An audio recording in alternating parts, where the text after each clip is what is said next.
مویه شد چشمشا از اشک چو چو جویه شد کہ مریض جو کنیز تھی بیماری کی وجہ سے بالکل وہ کمزور اور دبلی ہو گئی. دوسری طرف معاملہ یہ ہوا کہ بادشاہ کے آنکھوں سے جیسے خون کے چشمے مولانا فرماتے ہیں جاری ہو گئے اس غم میں. چو خزا آیت طبیب بلا شور. اکثر یہ شعر میں درمیان میں بھی پڑھتا ہوں، یہ شعر یہاں کا ہے. چو خزا آیت طبیب بلا شور اندوا در نفع خود گمراہ شور. جب خزا آ جائے اللہ کی مرضی کچھ اور ہو تو ماہر ترین ڈاکٹر اور طبیب دیوانے ہو جاتے ہیں. چو خزا آیت طبیب ابلو شور. جب خزا آتی ہے تو ماہر ترین ڈاکٹر، ماہر ترین سرجن کہا دے جاتا ہے. گئے تھے آپریشن کرانے کے لیے، الٹا ہو گیا. گئے تھے دوا لینے کے لیے، وہ معاملہ جو ہے پلٹ گیا. بلکہ بیماری، کیونکہ یہاں پر بات یہ ہے کہ چونکہ یہاں پر اللہ کی مرضی، انشاءاللہ کہہ کے گھر سے نکلتے علاج کے لیے تو فائدہ ہو جاتا ہے. ارے پیمنٹ کریں گے بھائی، کیا مسئلہ ہے، کتنی بھی فیس ہوگی دے دیں گے. کیا یہ روش نہیں ہے اس وقت؟ ہر جگہ یہی ہے کہ بھائی ہم جو چاہیں گے خرید لیں گے. انسان ایسا پلان کرنے والا ہے، انسان پلاننگ ایسی کرتا ہے کہ اس پلاننگ میں اس کا وہ دن نہیں ہوتا جو اس کو جانا ہوتا ہے. گھروں کی پلاننگ، کاروبار کی پلاننگ، بانڈ لے کے رکھ رہے ہیں اور ایک زبردست کھلاوا چل رہا ہے. ارے اس دن کی پلاننگ کرو جس دن جانا ہے تو پلاننگ کہیں، اس دن کا کوئی ذکر ہی نہیں ہے. ایسی غفلت کا پردہ اللہ کی جانب سے پڑ جاتا ہے کہ پھر وہ پلاننگ میں وہ چیز نہیں ہوتی، اور جب نہیں ہوتی تو پھر کیا ہوتا ہے. چو خدا آیت طبیب بلو شور ان دو در نفع خود گمراہ شد. دوا فائدہ پہنچانے کا راستہ بھول جاتی ہے. از حلیلہ خواب شد اطلاق رفت آب آتش را مدد شد همچنف. سستی دل شد فضو و خواب کم. سب کچھ بیماریاں بڑھتی چلی گئیں، جو کام کر رہے تھے وہ الٹا پڑ رہا تھا.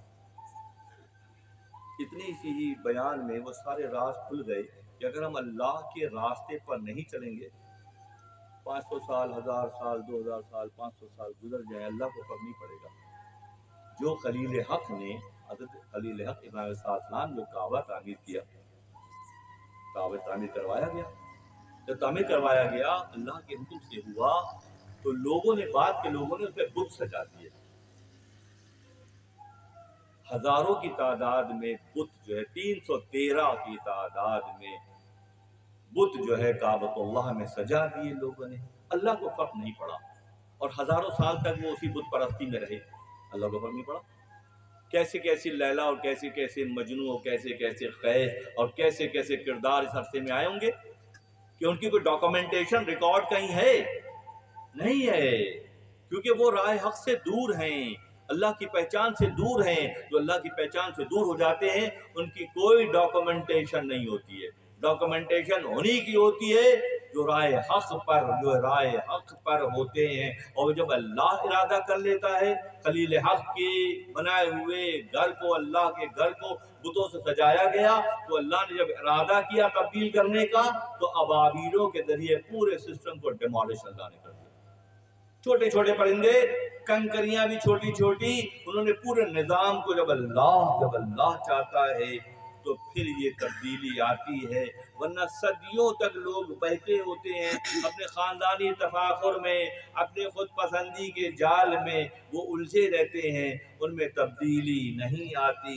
شیخ چو از طبیبا را بدید پا برہنہ جانب مسجد دوید. جب یہ سارا عمل دیکھ رہا تھا، خزانے کے منہ کھول دیے، نایاب ترین جو ہیرے جواہرات اور اشرفیاں ان طبیبوں کو دیں، فائدہ پھر بھی نہ ہوا.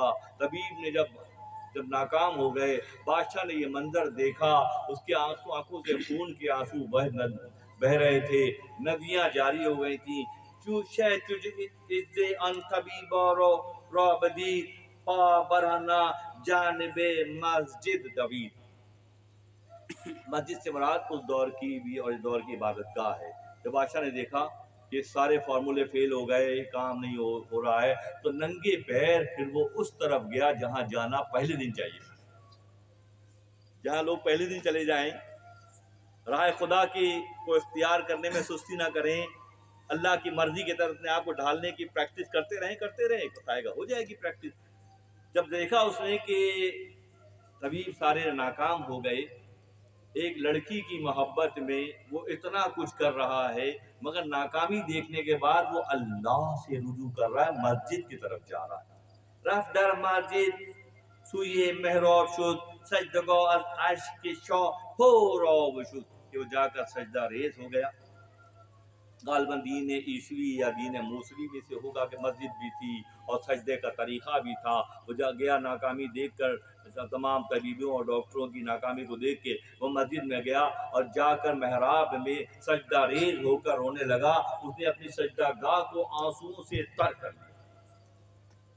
جب کوئی اللہ کی کو راضی کرنے کے لیے آنسو بہاتا ہے، آنسو بہانا اللہ کو بہت پسند ہے، عز و عاجزی اللہ کو بہت پسند ہے، تکبر و خود پسندی اللہ کو قطعی پسند نہیں ہے۔ جو خدا خواہد کہ ما یاری کند، جب اللہ چاہتا ہے کہ مجھ سے دوستی کرے، اللہ بے مثل و بے مثال ہے، اللہ ہمارا خالق ہمارا رب ہے، اس کی کوئی مثال ہی نہیں ہے۔ جو کسی بندے سے محبت کرتا ہے، چون خدا خواہد کہ ما یاری کند، کہ مجھ سے دوستی کرنا چاہتا ہے، میل مارا جانب زاری کند، میرا ملان، میرا رجحان زاری کی طرف، عاجزی کی طرف۔ مقام بہت بلند ہے، عاجزی ایک طرف عرش تک کی پرواز ہے اور دوسری طرف چٹائی کا بستر ہے۔ اللہ غنی اللہ غنی، قدموں کی جنبش خاک پر اور آہٹیں افلاک پر ہے۔ کوئی بات عمر خطاب کے بارے میں سورہ محمد سورہ فتح میں اشداء الکفار آیا ہے۔ عمر کی عادت، عمر کی جو شخصیت میں جو سختی کا عنصر بہت تھا، کافروں میں بہت سخت تھے۔ تو ایک مرتبہ ایسا ہوا کہ نبی صلی اللہ علیہ وسلم کی بارگاہ اقدس میں دوپہر کے وقت حاضری ہوئی۔ عرب میں گرمی بہت زیادہ ہوتی ہے، تو عمر خطاب دوپہر کے وقت جب آئے، نبی صلی اللہ علیہ وسلم چٹائی پر استراحت فرما رہے تھے اور گرمی کی شدت کی وجہ سے، جیسے ہم اور آپ بھی کرتے ہیں کہ کپڑے اوپر کے اتار دیے، تو وہ نبی صلی اللہ علیہ وسلم اسی انداز میں استراحت کو لیٹے ہوئے تھے چٹائی پر۔ عمر خطاب نے کھٹکھٹایا، آنے کی اجازت چاہی، نبی صلی اللہ علیہ وسلم نے اجازت دی، اندر آ گئے۔ تو نبی صلی اللہ علیہ وسلم کی پشت اطہر پر کھجور کی جو چٹائی ہوتی ہے بہت سخت ہوتی ہے، کھجور کے پتے بہت سخت ہوتے ہیں، یہ لگے ہوئے یہاں پہ دیکھیں کتنے سخت ہیں۔ تو کھجور کی جو چٹائی ہوتی ہے بہت سخت ہوتی ہے، تو اس چٹائی پہ نبی صلی اللہ علیہ وسلم استراحت فرما رہے ہیں، اور جب آپ اٹھ کر بیٹھے عمر خطاب رضی اللہ عنہ کے آنے پر، تو آپ کے جسم کے پشت پر وہ پرنٹ ہو گئے، وہ نشان پرنٹ ہو گئے۔ عمر خطاب جیسا آدمی جو انتہائی طبیعت میں سخت ہے، وہ دھاڑے مار مار کر رونے لگے کہ اللہ کے نبی، آپ کا مقام و مرتبہ اتنا زیادہ